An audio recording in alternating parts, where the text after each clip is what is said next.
Boa noite, boa tarde ou bom dia, pessoal, para você que está assistindo esse vídeo. Hoje iremos falar sobre 3 jogos. Um válido pela seleção brasileira contra o Peru, o outro entre Flamengo e Atlético Paranaense e o terceiro deles entre Internacional e São Paulo. O primeiro deles que irei comentar é sobre a seleção brasileira. A seleção brasileira realmente não fez uma grande atuação contra o Peru, mesmo tendo durante quase os 90 minutos a posse da bola em seu domínio. O Lodi, o Casemiro, o Bruno Guimarães foram um dos piores em campo, assim como o Neymar, mesmo o Neymar sendo o craque dessa geração atual. O Casemiro está nitidamente fora de forma e errou muitos passes, o que é algo preocupante num time em que o principal é a saída da bola com uma facilidade notória. Por isso, se eu fosse o Diniz, eu pensaria seriamente em dar oportunidades para o André no time titular e colocaria o Joelinton, que o Guimarães ele só foi bem no primeiro nível, que teoricamente é um adversário um pouco mais fácil. O Brasil então venceu a partida após uma assistência do Neymar e escanteio para o Marquinhos marcar de cabeça e dar a vitória para a gente por 1-0 no placar. Em relação ao segundo jogo que eu irei comentar, é sobre a partida entre o Flamengo e o Atlético Paranaense. Eu não entendi até agora o que o Pardal do São Paulo quis fazer, colocando o Thiago Maia de lateral esquerdo, sendo que era só colocar o lateral esquerdo da base, e colocar o Davi Luiz de volante, sendo que nem como zagueiro ele está tão bem assim. Então, essas experiências malucas que ele fez, no meu ponto de vista, não fazem sentido nenhum. O Vitor Bueno foi um dos grandes destaques da partida, e ele fez um dos gols.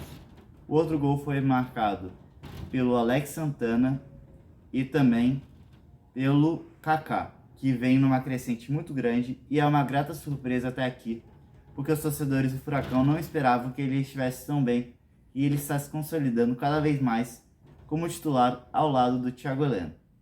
Em relação ao último jogo, irei comentar sobre a primeira vitória do Internacional sob o comando do Kudê. O René marcou um golaço para decretar a vitória do Internacional. Além disso, tem um erro muito crasso que foi responsável diretamente pelo pênalti no Alisson, convertido pelo Caldieri. E o Internacional, eles tinham uma dificuldade muito grande no primeiro tempo, porque diferentemente do Ener Valencia, o Luka não tem o corpo ainda para poder segurar a bola. Então o Internacional tinha que jogar de uma maneira um pouco diferente, com um pouco mais de velocidade, coisa que este time ainda não está muito acostumado. Então a bola batia no Luka, ela chegava com uma certa velocidade, mas ela não ficava parada no ataque porque o pivô dele ainda não é tão bom assim. O Internacional ele conseguiu fazer um excelente segundo tempo, e é por isso que venceu a partida de ontem, porque o São Paulo no segundo tempo foi muito mal. Eu não teria tirado o Caio Paulista porque ele era uma das principais forças ofensivas do ataque do São Paulo pelo lado esquerdo. Poderia ter jogado o Lucas para o lado direito ao invés de ficar 2 caras de velocidade pelo aquele lado. E o Bustos marcou um bonito gol para empatar a partida. Em relação aos jogos que eu irei falar no próximo vídeo, será sobre o Santos e Cruzeiro, que será hoje com a estreia do Zé Ricardo. Também irei falar do Fluminense e Vasco, o aguardado clássico carioca, que será o duelo de 2 artilheiros, tanto o Vegete pelo lado do Vasco, como o Cano pelo lado do Fluminense. Galo e Botafogo lá no Mineirão. Então acredito que o Botafogo terá, mesmo sendo líder do campeonato, terá uma dificuldade a mais. E o último jogo que eu irei comentar no próximo vídeo será entre Flamengo e São Paulo. Considerando a fase atual das duas equipes, eu acredito que o São Paulo irá vencer, porque parece que o São Paulo perdeu totalmente o comando da equipe e ele não consegue reverter isso. Então eu acredito que o São Paulo vença a partida por 2 ou 3-0, porque sem Arrascaeta o time não funciona nada no meio de campo.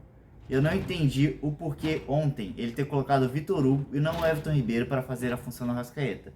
Porque mesmo o Everton Ribeiro estando mal, ele é muito superior ao Vitor Hugo. Então, pessoal, se vocês gostaram do vídeo, gostaria que vocês deixassem o like, comentassem aqui e assistissem ao próximo vídeo que irá sair na semana que vem. Obrigado, pessoal, e até a próxima.